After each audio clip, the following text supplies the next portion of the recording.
watu wamekuwa wakisema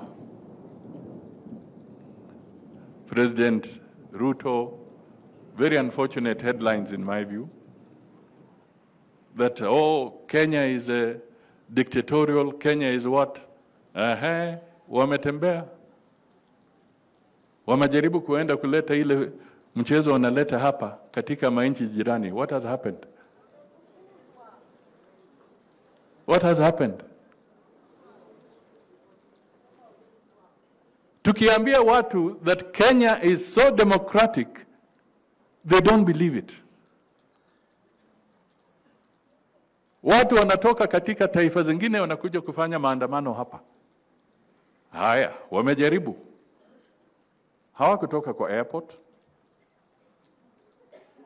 Wameambiwa rudi kwenu. Kama mnachezea kwenu, mwende mcheze kwenu. Hapa hatutaki. This is the reality. Na hii ndio nimekuwa nikiambia vijana wetu.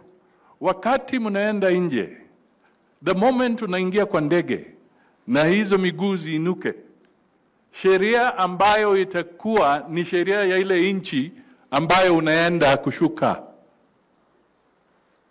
Sheria ya Kenya haitafanya kazi kule.